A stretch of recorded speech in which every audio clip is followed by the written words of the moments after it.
देखो कप्तान साहब, पान तो अब तो जरूर खाएंगे आप, जान पे खेल के भी पान तो खाएंगे अब।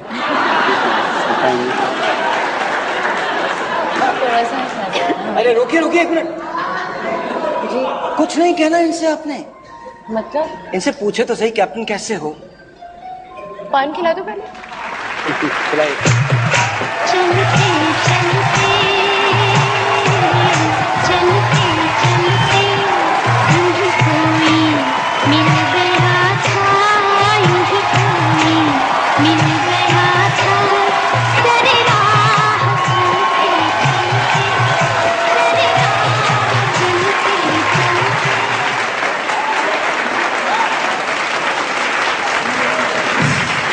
अच्छा अब मुझे बताइए जहाज पे हुआ क्या था। हम लोग तूफान में फंस गए थे कुवैत से जाते हुए, मतलब पर्शियन गल्फ के अंदर। 4 फरवरी 2009 को ये हादसा हुआ था और हम लोग अपने रूटीन कार्गो वाइज पे थे, मतलब मीना सकर यूएई से कुवैत जाते हुए। तो तकरीबन 3 दिन का वॉयज था हमारा। 1.5 दिन के बाद जो है वो तूफान में हम लोग फंसे समंदर में।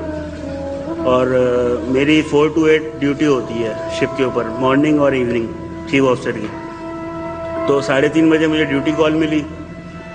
तो कैडेट आया, कह रहा है कि सर थोड़ा जल्दी आ जाएं क्योंकि वेदर रफ है और जो है ना मौसम बहुत ज़्यादा ख़राब है, तो आप जल्दी आ जाएं अभी। तो मैं देख रहा था कि रोल कर रहा था जहाज़, मतलब रोलिंग पिचिंग कर रहा था लेफ़्ट राइट ऐसे तूफ़ान में। तो जैसे मतलब ये नॉर्मल एक होता है, लेकिन उसने कहा तो मैंने जब गौर किया तो वाकई में मतलब लहरें काफ़ी हाइट पे थी। तो मैं उसी वक्त चला गया ब्रिज पे, मतलब अपनी ड्यूटी टाइम से पहले गया और जाके देख रहा हूँ तो वेव्स जो है वो सी वेव्स मतलब हमारे डेक के ऊपर से गुजर रही थी। और सेकंड ऑफिसर मुझसे पहले ड्यूटी पे 12 से 4 में थे वो।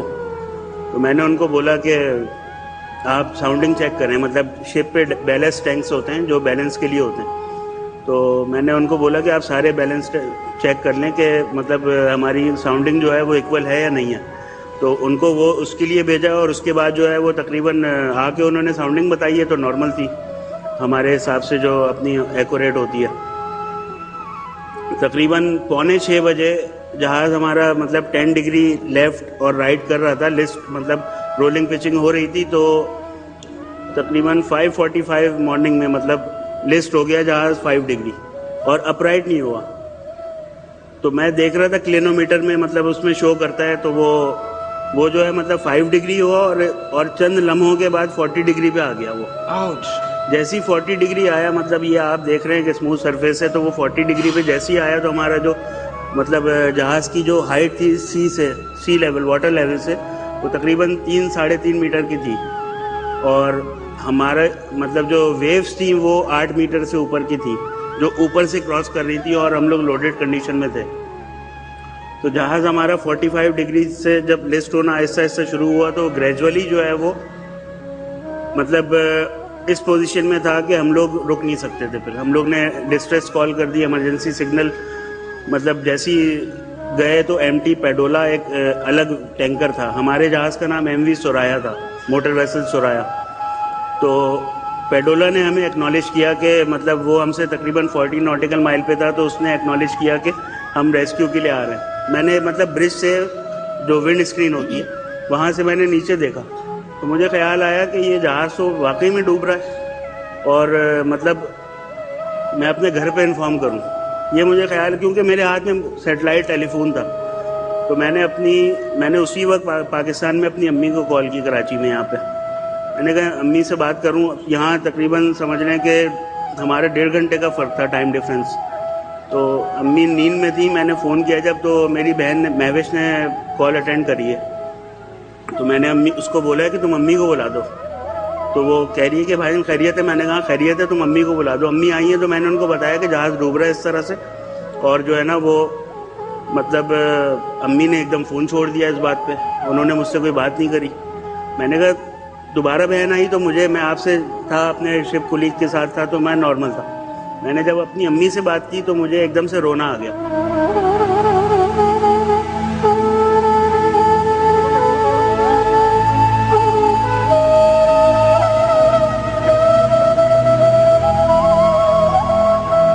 क्योंकि उन्होंने फ़ोन छोड़ दिया और मुझे घबराहट ये हुई कि मुझे अब कोई बात नहीं करनी। मैंने बोला अम्मी कुछ नहीं होगा इंशाल्लाह। तो जब दोबारा बहन ने बुलाया उनको, मैंने तसल्ली दी कि कुछ नहीं होगा, तो अम्मी कहने लगी कि बेटा हम कुछ भी नहीं कर सकते क्योंकि हम लोग बहुत दूर हैं, और तुम अपने ऊपर भरोसा करो, अल्लाह ताला पे भरोसा करो और जो है हिम्मत से काम लो और आयतल कुर्सी पढ़ो और अपने ऊपर दम कर लो, बस इंशाल्लाह कुछ नहीं होगा तुम्हें। ये कह के मैंने फ़ोन रखा है। तो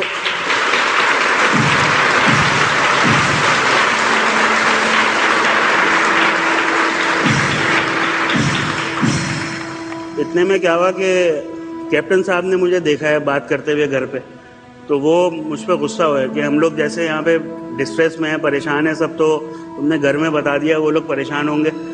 लेकिन बस मुझे जो रहा नहीं गया मुझसे, तो मैं जब जाके देख रहा हूँ तो हम लोग ने हमारी लाइफ बोट जो थी लेफ्ट साइड की, वो तो समंदर में मतलब फ्लड हुई हुई थी, और ये वाली राइट साइड की जो थी स्टारबोर्ड साइड कहलाता है ये, तो ये ग्रेविटी बाय ग्रेविटी लोअर होती है लाइफ बोट, वायर के ऊपर होती है वेट पे, जैसे रिलीज करते हैं तो लाइफ बोट नीचे लोअर हो जाती है। उसमें फिर ये होता है कि अब एक मतलब जहाज का स्टाफ वहीं से बैठता है और उसके बाद उसको जो है लोअर करके फिर गियर रिलीज करके निकलते हैं। तो हमारी लाइफ बोट नहीं निकल सकती थी, तो लाइफ राफ्ट थी हमारी। लाइफ राफ्ट को जैसे ही इन्फ्लेट किया, पानी में फेंका, उसको जर्क करते हैं तो वो एयर बॉटल से रिलीज करके वो इन्फ्लेट हो जाती है। अब बारी बारी जंप करके बैठना है। हम लोग लाइफ जैकेट सब पहने हुए थे, 17 लोग थे टोटल। तो 12 आदमी जब बैठ गए, तो जब लाइफ राफ्ट को फेंक देंगे समंदर में, तो शिप के साथ उसका स्ट्रॉन्ग पॉइंट पे एक रोप बंदी हुई होती है राफ्ट की।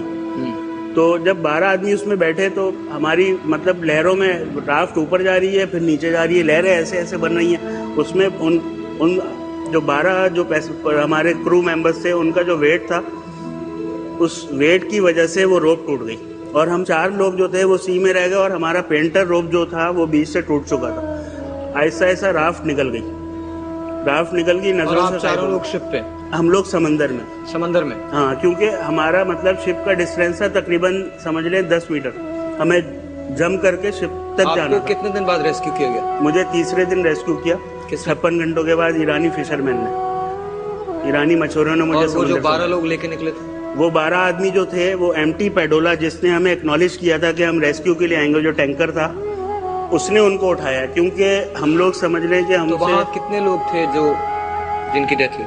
वहाँ पे हम जब 4 रह गए तो सही साहब तो 5वें थे। वो तो बेचारे शुरू में ही चले गए, उनकी डेड बॉडी मिली तकरीबन 4थे दिन। और मेरे साथ सेकंड इंजीनियर थे श्रीलंकन, हम दोनों ने हाथ फंसाए हुए थे। मुझसे एक दूर था डिस्टेंस पे थोड़ा ईशांत, वो, और उससे थोड़ा आगे था विजय। हम ये दोनों कैडेट थे फर्स्ट वॉइस था इनका।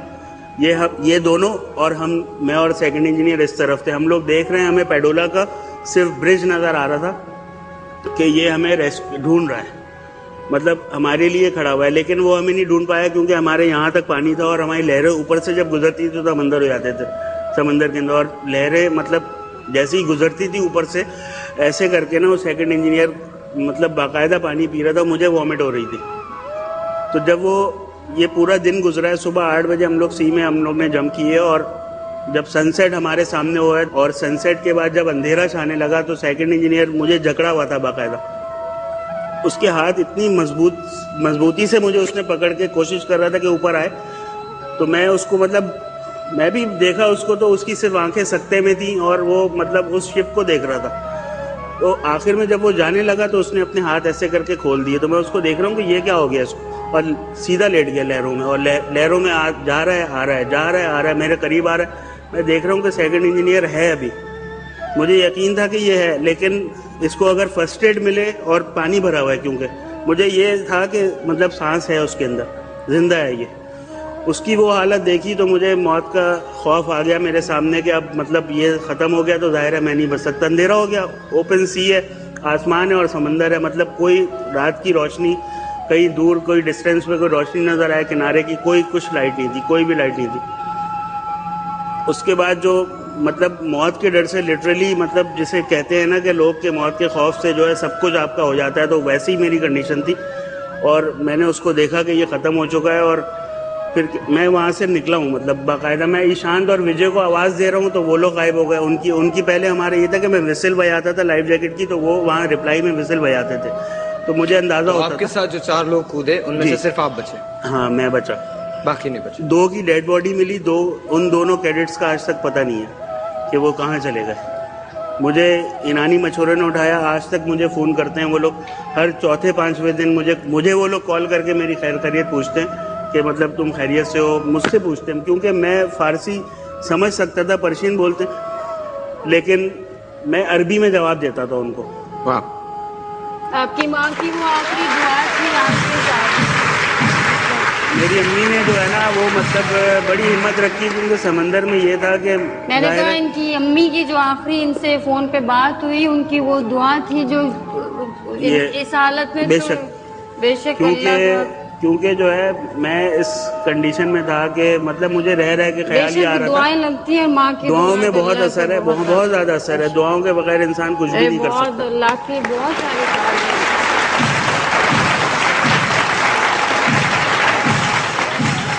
अच्छा ये बताइए कि आप अभी तक सिंगल हैं। थोड़ी सी अब बात जरा सच्ची दूसरी तरफ आते हैं। सिंगल हैं आप अभी तक? ये सिंगल। तो कैसी जहन में कैसी लड़की है वो होनी चाहिए? नहीं, कोई जहन में कोई ऐसी कोई मेरा आइडियल नहीं है कुछ भी। मैं कोई तुमसे उसकी तस्वीर बनाने को नहीं कह रहा हूँ। एक नॉर्मल सी बात है, मतलब जहन में होता है ना कि ऐसी लड़की होनी चाहिए। 40 डिग्री से आप 90 पे चले गए एकदम से, ये वो बंदा है आगे से। हाँ नहीं कोई मसला नहीं है। एग्जैक्टली प्लीज बताइए ना, कोई जहन में होता है ना कि जी मुझसे आप पूछिए कि आपको कैसी लड़की चाहिए। बात यह है कि लड़की जो है, जाहिर सी बात है कि अल्लाह ताला सबको बनाता है, मुझे भी अल्लाह ताला ने अपने हिसाब से बनाया। इखलाक अच्छा होना चाहिए, बस और कोई वो नहीं तो है। बेला से कर लो, इखलाक बहुत अच्छा है।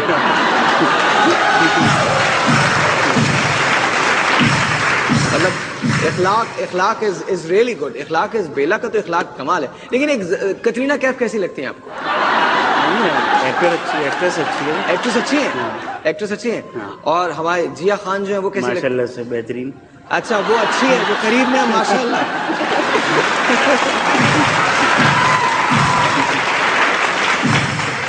कप्तान साहब आप भी पूरे हैं वैसे? ये असल में देखें पाकिस्तानी है, इनको तो मैं सपोर्ट करूंगा। हैं? पाकिस्तानी है तो मैं सपोर्ट करूंगा। तो बेला क्या ईरानी बच्चा है? बेला भी पाकिस्तानी है। पाकिस्तानी बच्चा है। एक छोटा सा ब्रेक। मैंने अभी देखा है बेला को।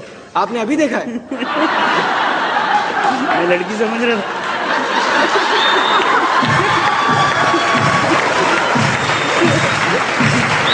एक जी छोटा सा ब्रेक है, ब्रेक के बाद शाजिया का गाना। शाजिया हो जाए जी, एक छोटा सा ब्रेक। आप समझते हैं ब्रेक के बाद मुझे लाइक दैट।